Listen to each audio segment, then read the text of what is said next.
Bayangin, suatu pagi pemerintah ngumumin kebijakan baru, pembekuan rekening dorman tanpa pemberitahuan.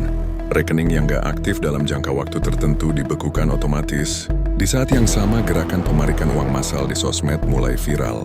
Orang-orang panik, takut duitnya hilang di bank. Apa yang terjadi kalau semua masyarakat Indonesia buru-buru tarik semua uang mereka? Yuk, kita simak hari demi hari perjalanan neraka keuangan ini. Hari pertama, berita pembekuan rekening dorman tersebar luas. Sosial media penuh dengan ajakan, tarik uang sekarang sebelum kehabisan. Antrian di bank mulai membentuk, ATM mulai error karena overload transaksi. Orang-orang dari semua lapisan, mulai dari karyawan, pedagang, hingga pensiunan, semua berebut menarik dana. Bank-bank mulai kewalahan. Teller kewalahan dan sistem IT mulai mengalami penurunan performa. Pemerintah masih santai, anggap ini cuma kepanikan sesaat.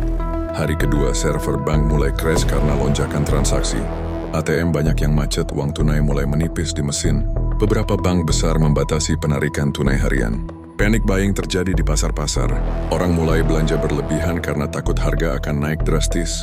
Media sosial penuh hoax dan teori konspirasi soal dana masyarakat bakal disita.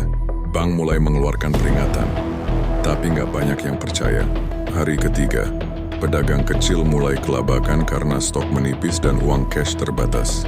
Transportasi umum mulai mogok karena pengemudi dan petugas menuntut gaji dibayar tunai. Pasar saham dan valuta asing mulai goyah. Rupiah melemah drastis. Pemerintah mulai keluarkan kebijakan darurat membatasi transaksi tunai.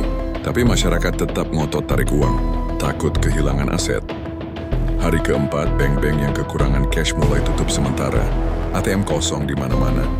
Kerusuhan kecil terjadi di beberapa kota karena antrean panjang dan ketegangan meningkat.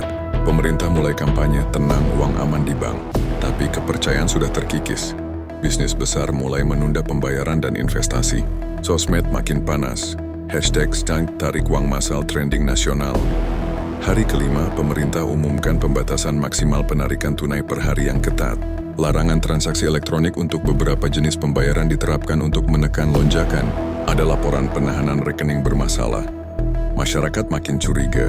Beberapa daerah mulai mengalami krisis kebutuhan dasar karena distribusi terganggu akibat uang tunai terbatas.